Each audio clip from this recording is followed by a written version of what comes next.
உங்களுக்கு தெரியுமா, என் உணவு நான் சொல்லும் விலையில். மை ஃபுட் மை பிரைஸ்ல ஃபுட் ப்ரீ புக் செஞ்சா ரொம்ப கம்மியான விலையில உங்களுக்கு ஃபுட் கிடைக்கும். My food my price. அப்ப இன்னைக்கே டவுன்லோட் செய்யுங்க. நம்ம ஊர் செய்திகளை காண தொடர்ந்து சபா நியூஸ் தமிழுடன் இணைந்திருங்கள். நீங்கள் பார்த்து கொண்டிருப்பது சபா நியூஸ் தமிழ். சபா நியூஸ் தமிழுக்காக நான் சாரலதா. இந்தியாவின் பாரம்பரியத்தையும் சமூக நலப்பணியையும் தங்களின் வழிபாட்டு வழிமுறைகளின் மூலம் வெளிப்படுத்தும் இஸ்லாமிய மக்கள் இன்று ஈரோடு அருகே கந்தூரி காடு விழாவை மிக சிறப்பாக கொண்டாடினர். ஈரோடு மாவட்டம் சோலார் புதிய பேருந்து நிலையம் பின்புறம் இஸ்லாமியர்கள் 1000க்கும் மேற்பட்டோர் சேர்ந்து தற்போது பரவி வரும் மழைக்கால நோய்களிலிருந்து மக்களை காப்பாற்றவும் உலக நன்மை வேண்டியும் கூட்டு பிரார்த்தனை செய்தனர். இந்த விழாவின் ஆரம்பத்திற்கே ஒரு நீண்ட வரலாறு உள்ளது.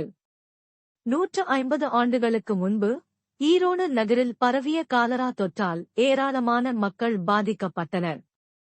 அப்போது பெரிய பள்ளிவாசலின் இமாமாக இருந்த பிலால் அவர்கள் மக்களை நோய் தொற்றிலிருந்து காக்க ஊரை காலி செய்து எல்லையில் கூடாரம் அமைத்து கூட்டு பிரார்த்தனை செய்யுமாறு வழிகாட்டினார். இந்த வழிமுறையின் மூலம் தொற்றுநோய் கட்டுக்குள் வந்ததாக மக்களால் நம்பப்பட்டது. இதுவே கந்தூரி காடு விழாவாக ஆண்டுதோறும் கொண்டாடப்படுகிறது.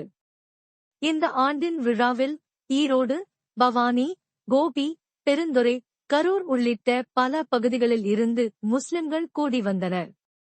அவர்கள் லக்காபுரம் காவிரி ஆற்றங்கரை அருகே குடில்கள் அமைத்து சமுதாய நலத்திற்கான பிரார்த்தனைகளில் ஈடுபட்டனர்.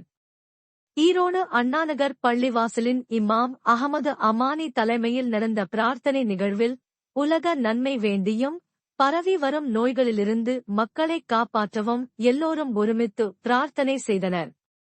நிகழ்வு முடிவில் அவர்களால் கொண்டுவரப்பட்ட பழம் மற்றும் உணவுப் பொருட்கள் அனைவருக்கும் பகிர்ந்து வழங்கப்பட்டன. இம்மாதிரி நிகழ்வுகள் சமுதாய நலனுக்கும் மனித நேயத்திற்கும் ஒரு சிறந்த எடுத்துக்காட்டாக அமைகின்றன. இது உங்கள் சாரலதா, சபா நியூஸ் தமிழுக்காக. இது போன்ற முக்கிய செய்திகளை காண சப்ஸ்கிரைப் பண்ணுங்க, ஃபாலோ பண்ணுங்க, லைக் பண்ணுங்க, கமெண்ட் பண்ணுங்க.